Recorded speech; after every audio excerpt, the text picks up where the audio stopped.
Hi friends, ನಮಸ್ತೆ. ಎಲ್ಲರೂ ಹೇಗಿದ್ದೀರಾ? ನಾನು ತುಂಬಾ ಚೆನ್ನಾಗಿದ್ದೀನಿ. ನಾನು ನಿಮ್ಮ ಮನೆ ಮಗಳು ಪುಷ್ಪ ಮಾತಾಡ್ತಾ ಇದ್ದೀನಿ. ಇನ್ನೇನಪ್ಪ, ವರಮಹಾಲಕ್ಷ್ಮಿ ಹಬ್ಬ ಸೀಸನ್ ಶುರುವಾಗೋಯ್ತು, ಬರ್ತಾ ಇದೆ, ಹತ್ತಿರದಲ್ಲೇ ಇದೆ.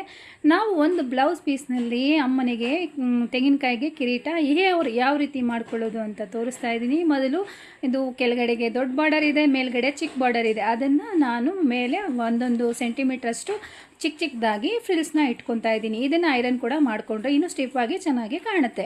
ನಾನು ಕೈಯಲ್ಲೇ ಮಾಡ್ಕೋತಾ ಇದ್ದೀನಿ, ಯಾಕಂದರೆ ಬಾರ್ಡರು ತುಂಬ ಚೆನ್ನಾಗಿ ಬಂದಿದೆ. ಅದಕ್ಕೋಸ್ಕರ ನೋಡಿ, ಎಲ್ಲ ಒಂದೇ ಸಮನೆ ಮಾಡಿಕೊಂಡು ನಾನು ಕ್ಲಿಪ್ ಆದರೂ ಹಾಕೋಬೋದು, ಇಲ್ಲ ಅಂತಂದರೆ ಪಿನ್ ಆದರೂ ಹಾಕ್ಕೊಂಡು ಲಾಕ್ ಮಾಡಬೇಕಾಗತ್ತೆ. ಇದಾದಮೇಲೆ ಎಲ್ಲ ನರಿಗೆ ಸರಿ ಹೋಗಿದೆಯಾ ಅಂತ ನೋಡಿಕೊಂಡು ಚೆಕ್ ಮಾಡಿಕೊಂಡು ಕೆಳಗಡೆಗೆ ಬಾರ್ಡ್ರ್ ಎಷ್ಟಿದೆಯೋ ಅಷ್ಟು ನೋಡಿಕೊಂಡು ಲಬ್ಬರ್ ಬ್ಯಾಂಡಿಂದ ಲಾಕ್ ಮಾಡ್ತಾಯಿದ್ದೀನಿ. ಈಗ ಕೆಳಗಡೆ ಇದೆಯಲ್ಲ, ಅದನ್ನು ನೋಡಿ ಈ ಥರ ಫೋಲ್ಡ್ ಮಾಡ್ಕೊತಾ ಇದ್ದೀನಿ. ಫೋಲ್ಡ್ ಮಾಡಿಕೊಂಡು ನಾವು ಕಳ್ಸಕ್ಕೆ ಯಾವ ಥರ ಇಡೋದು, ಕಳ್ಸಕ್ಕೆ ಸೇರಿಸೋದು ಅಂತ ತೋರಿಸ್ತಾ ಇದ್ದೀನಿ. ನೀಟಾಗಿ ಒಂದೇ ಬ್ಲೌಸ್ ಪೀಸಲ್ಲಿ ಕಟ್ ಮಾಡ್ದೀರಾ ಯಾವ ರೀತಿ ಸೆಟ್ ಮಾಡ್ಕೋಬೇಕು ಅಂತ ಟ್ರಯಾಂಗಲ್ ಶೇಪಲ್ಲೇ ಜೋಡಿಸ್ಕೊಂಡು ಬರ್ತಾ ಇದ್ದೀನಿ. ವಿಡಿಯೋನಲ್ಲಿ ನೋಡ್ದಂಗೆ ನೀವು ನೀಟಾಗಿ ಜೋಡಿಸ್ಕೊಳ್ಳಿ. ಯಾಕೆ ಅಂತಂದರೆ ಸೀರೆ ಉಡಿಸ್ದೆ ಕೆಲವರು ಬರೀ ಕಳಶ ಮಾತ್ರ ಇಟ್ಕೊಂಡು ಪೂಜೆ ಮಾಡ್ಕೋತಾರೆ. ಅಂಥವ್ರಿಗೆ ಸಿಂಪಲ್ಲಾಗಿ ಇದು ಯೂಸ್ಫುಲ್ ಆಗುತ್ತೆ.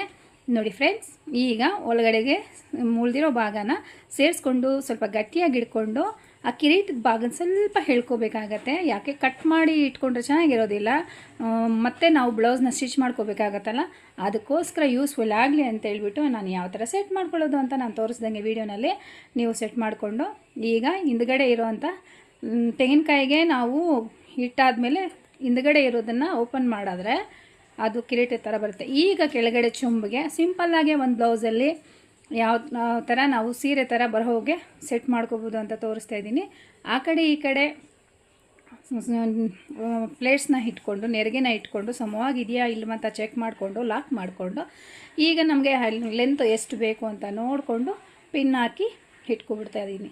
ಈಗ ಹಿಂದ್ಗಡೆಗೆ ಎಳ್ಕೊಂಡು ಎಷ್ಟು ಬೇಕೋ ಅಷ್ಟು ನೋಡಿಕೊಂಡು ಚೊಂಬಿಗೆ ಅದನ್ನು ಕೂಡ ಎಕ್ಸ್ಟ್ರಾ ಇರೋದನ್ನು ಬಟ್ಟೆ ಪಿನ್ನಿಂದ ಲಾಕ್ ಮಾಡಿ ಬಿಡ್ತಾ ಇದ್ದೀನಿ.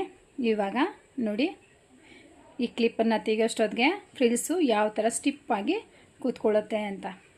ಒಂದೇ ಒಂದು ಬ್ಲೌಸ್ ಪೀಸಲ್ಲಿ ಡಬಲ್ ಬಾರ್ಡರ್ ಇದ್ದರೆ ಒಂದು ಸೀರೆ ಥರನೇ ಬರುತ್ತೆ. ಸಿಂಪಲ್ಲಾಗಿ ಮಾಡ್ಕೊಳ್ಳೋರು, ಕಳಶ ಪೂಜೆ ಮಾಡ್ಕೊಳ್ಳೋರು ಈ ಥರ ಡೆಕೋರೇಷನ್ ಮಾಡಿಕೊಂಡು ಪೂಜೆ ಮಾಡ್ಕೊಳ್ಳಿ. ಇನ್ನೂ ಬೇಕಾದರೆ ಹೂವು ಏನು ಬೇಕಾದರೂ ಹಾಕ್ಕೊಂಡು ನಮ್ಗೆ ಯಾವ ಥರ ಬೇಕು ಆ ಥರ ಅಲಂಕಾರ ಮಾಡ್ಕೋಬೋದು. ನೋಡಿದ್ರ ಫ್ರೆಂಡ್ಸ್, ಈ ವಿಡಿಯೋ ಇಷ್ಟ ಆಯಿತಾ? ಇಷ್ಟ ಆದರೆ ಲೈಕ್ ಮಾಡಿ, ಶೇರ್ ಮಾಡಿ, ಕಾಮೆಂಟ್ ಮಾಡಿ, ನನ್ನ ಚಾನಲ್ನ ಸಬ್ಸ್ಕ್ರೈಬ್ ಮಾಡ್ಕೊಳ್ಳಿ. ಇದುವರೆಗೂ ಯಾರು ಸಬ್ಸ್ಕ್ರೈಬ್ ಮಾಡ್ಕೊಳ್ಳದೆ ನೋಡ್ತಾ ಇದ್ರು ಅವರೆಲ್ಲರೂ ಸಹ ಸಬ್ಸ್ಕ್ರೈಬ್ ಮಾಡಿಕೊಂಡು ನನಗೆ ಸಪೋರ್ಟ್ ಮಾಡಿ ಫ್ರೆಂಡ್ಸ್. Thanks for watching. ನಮಸ್ತೆ.